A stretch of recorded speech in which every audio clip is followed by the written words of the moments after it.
आज आपण ज्या औषधाबद्दल बोलणार आहोत ते औषध आहे ॲम्ब्राग्रेसिया. ॲम्ब्राग्रेसिया हे औषध ॲनिमल किंगडमचं औषध आहे. ॲनिमल किंगडम म्हणजे ॲनिमलच्या कुठल्या तरी पार्टपासून बनवलेलं औषध असतं. आणि ॲम्ब्राग्रेसिया हे औषध जे आहे ते व्हेल माशाचं जे बाईल डक्ट आहे, व्हेल माशाचं जे पित्त आहे त्याच्यापासून बनवलेलं हे औषध असल्यामुळे हे औषध ॲनिमल किंगडममध्ये येतं. हे आपण किंगडम का बघतो, तर व्हेजिटेबल किंगडमचे जे औषध आहेत ते आपण रिपिटेशन डोसमध्ये पुन्हा पुन्हा दिवसातून 2 वेळा 3 वेळा 2 घंट्याला 3 घंट्याला देऊ शकतो. पण ॲनिमल किंगडम आणि मिनरल किंगडमचे औषधं जे आहेत होमिओपॅथिक मेडिसिन ते सिंगल डोस किंवा 1-2 स्टिम्युलेशन त्याचे पुरेसे होतात. आणि बाकीचे जे नोजोड वगैरे आहे ते तर 1-2 महिन्याला एखादा डोस लागू शकतो. ह्यामुळं औषधाचं किंगडम माहीत असणं अगदी गरजेचं आहे. ॲम्ब्राग्रेसिया हे औषधाचे परिणाम मज्जातंतूवर होतात, मन, स्त्री जनेंद्रिय, शरीराची कोणतीही एक बाजू व छाती यावर होतो. ह्या प्रकारच्या व्यक्ती ह्या सुकलेल्या, हडकुळ्या आणि घाबरट स्वभावाच्या असतात. व्यक्ती असतील, मुलं असतील किंवा अकाली वृद्ध जे वय आहे त्याच्यापेक्षा जास्त वृद्ध दिसतात, अशा अकाली वृद्धत्व लोकांसाठी एक औषध आहे. ह्या लोकांना शारीरिक कंटाळा खूप असतो आणि शरीर क्षीण झालेले असते. छोट्या छोट्या गोष्टी पण या लोकांना सहन होत नाहीत आणि लक्षणं होत असलेल्या जागा अचानक बदलतात. ज्या ठिकाणी उजव्या हातात दुखत आहे पुन्हा डाव्या हातात दुखणार, उजवा पाय डावा पाय, म्हणजे जागा बदलत असतात. ह्या लहान लहान जागी बधीरपणा येतो, गारवा वाटतो, अंग थरथर कापणं, हात बोटे थरथर कापणे, शरीराच्या वरच्या भागात एकदम अशक्तपणा येतो आणि खालच्या भागातील अवयवात कंप उत्पन्न होतो. सर्व शरीर बधीर किंवा निर्जीव झाले आहे असे वाटते, विशेषतः सकाळच्या वेळी. अंग गार होऊन सगळे स्नायू थरथरतात, विकार एका बाजूस उद्भवतात, कंप लाटा आल्यासारखं वाटत असते. सर्व शरीरात ठुसठुस प्रकारच्या वेदना, अतिश्रमाने किंवा कुटुंबाच्या काळजीनं असेल, बिझनेसच्या किंवा धंद्याच्या काळजीने ह्या लोकांमध्ये परिणाम होतो.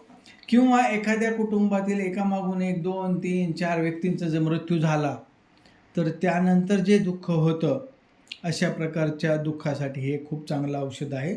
वृद्ध लोकांसाठी तर खूप चांगलं औषध आहे.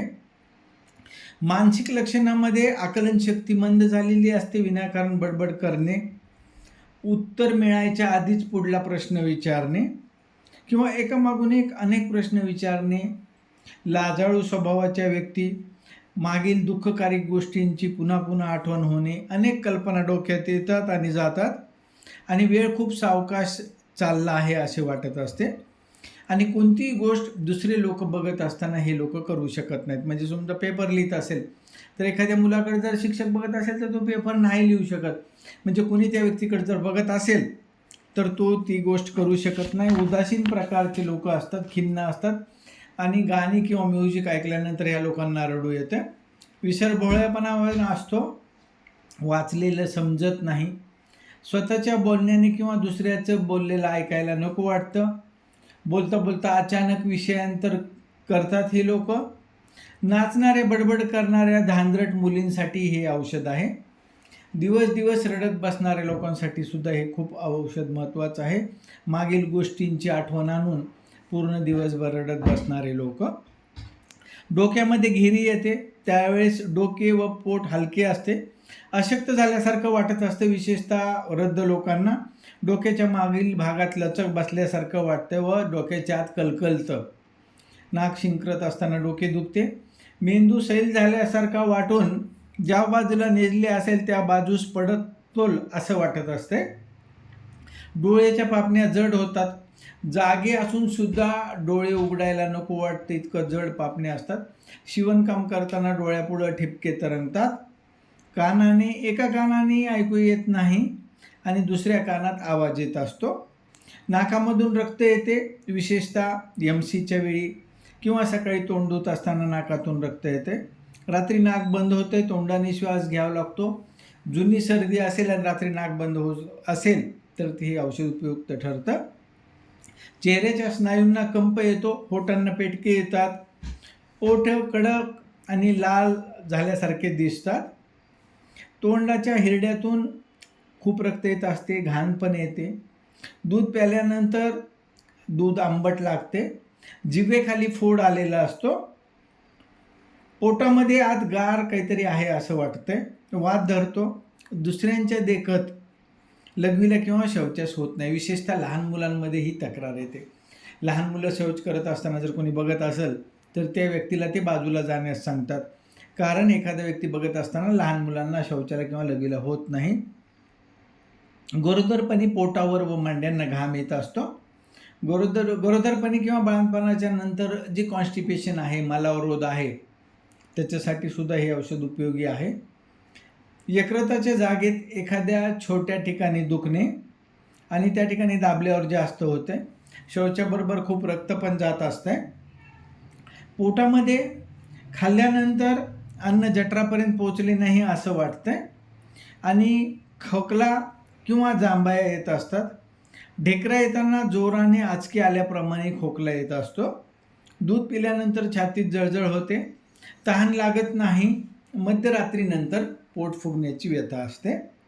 मूत्रेंद्रियामध्ये लघवी गढूळ रंगाची लघवी होताना लघवीचे काही थोडे थोडे थेंब मूत्रमार्गातून बाहेर येत आहे असं वाटत असते. गुदात व मूत्राशयात एकाच वेळी दुखणे. डांग्या खोकल्यात लघवीला आंबूस वास असतो. पुरुष जनेंद्रियामध्ये इंद्रिय प्रक्षोभित होऊन खाज सुटते.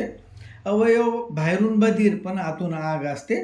वैश्विक इच्छेशिवाय शिश्न ताट होते म्हणजे इरेक्शन विदाऊट डिझायर ही या लोकांमध्ये आढळते. स्त्री जनेंद्रियामध्ये योनी मार्गाला खाज सुटते आणि ते सुजून हुळहुळे होतात. 2 MCच्या मध्ये विटाळ जात असतो किंवा क्षुल्लक कारणाने किंवा शौचाला जर कणलं तर विटाळ जातो. गर्भाशयाचे विकार निजल्याने जास्त होतात. दुखणीत निळसर श्लेष्मा पडतो. रात्रीच्या वेळी अंगावरून पांढरे जास्त जात असते. संभोगाची इच्छा बळावते. श्वसनेंद्रियामध्ये भावनांमुळे खोकला येतो. दुसऱ्यांच्या देखत गाणे ऐकल्याने किंवा बोलल्याने मोठ्याने वाचताना खोकला येतो. ह्या औषधाचं विशेष लक्षण म्हणजे खोकला आल्यानंतर ढेकरा येतात. खोकला भुंकल्यासारखा छातीतून खोल येतो. कफ निळसर पांढरा होतो. छातीत गोळा बसल्यासारखं वाटतो. दमा चालू असताना ढेकरा येत असतात. म्हणजे श्वसन विकार आणि ढेकरा हे 2 लक्षण या औषधामध्ये महत्त्वाचे आहेत. क्षुल्लक कारणाने दमा वाढतो. वृद्ध लोकांमध्ये धाप लागणे संभोगानंतर जास्त होते.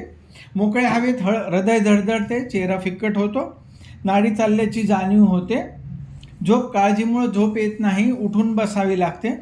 झोप येईल असे वाटते पण अंथरुणावर निजल्यावर झोप येत नाही. झोप येईल असं वाटत असते पण अंथरुणावर निजल्यावर झोप येत नाही. हातापायाच्या बोटांना पेटके येतात. वस्तू धरताना जास्त होते. पाय बधीर होतात. चालताना कापल्यासारखं वाटतंय. नखे ठिसूळ असतात. पाय MCच्या वेळी निळसर होतो. झोपेत हातापायांना स्नायूंना धक्के बसतात आणि शरीर गार होते. तापीमध्ये थोड्या थोड्या वेळाने उष्ण लहरी येतात. थोडं श्रम केलं की घाम येत असतो. विशेषतः पोटावर आणि मांड्यांना घाम येतो. हे खूप महत्त्वाचं लक्षण आहे. या लोकांचा जो आजार आहे तो क्षुद्र कारणाने वाढतो किंवा दुसरे बघत असताना संगीत गाणे ऐकल्याने, मनोक्षोभ, चिंता, भावनांचा विचार केल्याने किंवा संभाषणाने, अनपेक्षित गोष्टीमुळे आणि सकाळच्या वेळी आणि दूध पिल्याने इतक्या गोष्टींनी ह्या लोकांची लक्षणं वाढतात. मोकळ्या हवेत फिरल्याने बरं वाटतंय. हळूहळू चालल्याने, दुखणाऱ्या जागी दाबल्याने आणि गार पेय पिल्याने या लोकांना बरे वाटते. धन्यवाद.